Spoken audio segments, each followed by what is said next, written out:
இன்டென்ஸான நாடகம். கொஞ்சம் எல்லாரும் அமைதியா பாத்தீங்கன்னா கண்டிப்பா நல்லா இருக்கும் நான் விரும்புறேன்.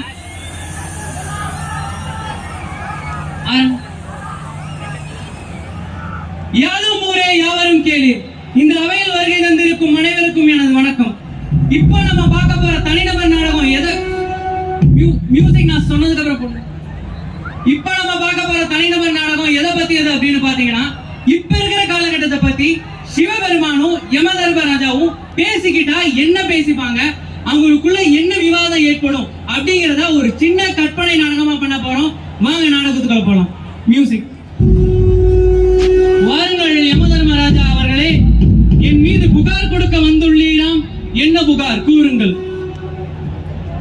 பிறப்பும் இறப்பும் இல்லா சிவபெருமான் அவர்களே, தங்களின் சினத்தின் மீது நான் புகார் கொடுக்க வந்துள்ளேன். தங்களின் சினத்தால் இம்மானுட பிறவிகள் புயல் வெள்ளம் பஞ்சம் என பல வகையில் துன்பப்படுகிறார்கள்.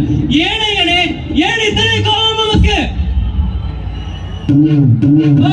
மனித பிறவிகள், மானுட பிறவிகள், இவர்களுக்காக தாம் வந்துள்ளீர்கள். நரகலோகத்தை கல்லஞ்சம் கொண்ட யமதர்மராஜா இம்மனிதர்களுக்காக வந்துள்ளீர்கள். எத்துணை அழகாக உருவாக்கப்பட்டது இப்பூமி. அதை என்ன செய்திருக்கிறார் என்று தன் கண்களுக்கு தெரியவில்லையா? எங்கு பார்த்தாலும் நெகிழிகள், குப்பைகள், கழிவுகள், நீர், நிலம், காற்று, ஆகாயம் என அனைத்தையும் மாசுபடுத்தி விட்டார்கள். இது உலகமா?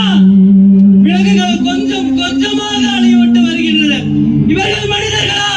இவர்கள் மனிதர்களா? அயனே, நன்றாக புரிகிறது தங்களின் கோபம். ஆனால் சிறிது கருணை காட்டுங்களேன். பாவம் மனிதர்கள் தானே. ஓ மனிதர்கள், இவர்கள் காட்டினார்களா கருணையை? இவர்கள் காட்டினார்களா? சிறு குழந்தை என்று கூட பார்க்காமல், சிறு குழந்தை என்று கூட பார்க்காமல் அங்கே காணுதல் யமதர்மராஜரே. ஐயோ, என்ன பண்ண எப்படி பாவம் இப்படி பண்ணிட்டது. கடவுள் எல்லாம் இருக்கியா இல்லை இல்லையா?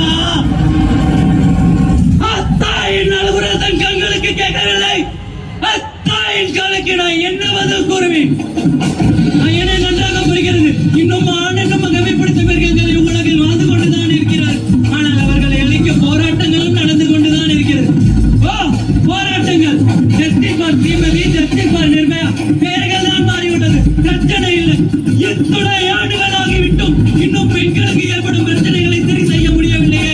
என்ன வளர்ச்சி, என்ன விஞ்ஞானம், என்ன மனிதர்கள்? ஆமையனே, நானும் ஒப்புக்கொள்கிறேன். இம்மனிதர்கள் முன்பை போல் இல்லை. அவர்கள் புண்ணியத்தை விட பாவத்தையே அதிகமாக சுமக்கின்றனர். உண்மை, நேர்மை என்ற சொற்கள் அவர்கள் ஞானத்திலிருந்து அடியோடு வீங்க விட்டது. ஐயனே, கூட்டம் கூட்டமாக பெற்றோர்கள் முதியோர்கள் சேர்க்கப்படுகிறார்கள். அது மட்டுமல்ல, தங்களை மகிழ்வித்த கலைகள் இன்று கொஞ்சம் கொஞ்சமாக அழிந்து வருகிறது. இந்நிலை மாற வேண்டும். இவ்வருகால இளைஞர்கள் அதனை மாற்றுவார்கள் என்று நான் நம்புகிறேன். ஐயனே, என்னென்ன சொல்றான் பாருங்க. இந்த இளைஞர்கள் மாற்றுவார்கள். இளைஞர்கள் அங்கே பைக் எல்லாம் நாம் எல்லாம் ஓட்டுறான். லவ் எல்லாம் வேணாண்டா. ஏண்டா ஜாவா படி, பைத்தான் படி, சி படி. பிளேஸ்மெண்ட் பிளேஸ் ஆடா. இவன் கிடக்கிறான் பிளேஸ்மெண்ட். அதை பெருமாவது செலிப்ரேஷன். இந்த கோமாளி இளைஞர்களா மன்னிக்க வேண்டும் ஐயனே. இந்த கோமாளி இளைஞர்கள் தான் ஜல்லிக்கட்டு என்ற போராட்டத்தை மீட்டவர்கள்.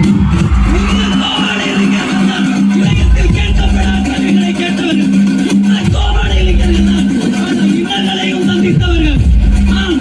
ஒப்புக்கொள்கிறேன். அதற்கு என் கைகளை நானும் தட்டுகிறேன். ஆனால் இதை ஒரு பொழுதும் நான் ஒப்புக்கொள்ள மாட்டேன். இளைஞர்களின் தற்கொலை நாட்களுக்கு நாட்கள் அதிகமாகி கொண்டிருக்கிறது. யார் கொடுத்த உயிரை யார் எடுத்துக் கொள்வது? சிறு காதல் தோல்வி கல்வி தாங்க முடியாவிட்டால் என்ன இதயம்? 25 வயதுக்கு உட்பட்ட ஒரு ஆணோ பெண்ணோ தற்கொலை செய்தால் அது தற்கொலை அல்ல, கொலை. இம்மனிதர்கள் அவர்களுக்கு அன்பு காட்டாததே அதற்கு காரணம். இந்த நிலை மாறப்பட வேண்டும். ஐயனே, நம்புங்கள், இந்த நிலை மாறும். இந்த இளைஞர்கள் இதனை மாற்றுவார்கள். அவர்களுக்கு தாங்கள் என்ன சொல்ல விரும்புகிறீர்கள்? இளைஞர்களே, மானுட பிறவிகளே, இன்றேனும் விழித்துக் கொள்ளுங்கள், மாறிவிடுங்கள். இவ்வுலகை எனக்கு மாற்றிக் கொடுங்கள், இல்லையெனில் நாங்கள் கற்பனை செய்ய முடியாத அழிவுகள் தங்களை நோக்கி வந்து கொண்டிருக்கிறது. உங்களுக்கு புரியும்படி தளபதி ஸ்டைலில் சொல்ல வேண்டும் என்றால், it's just a beginning and I am waiting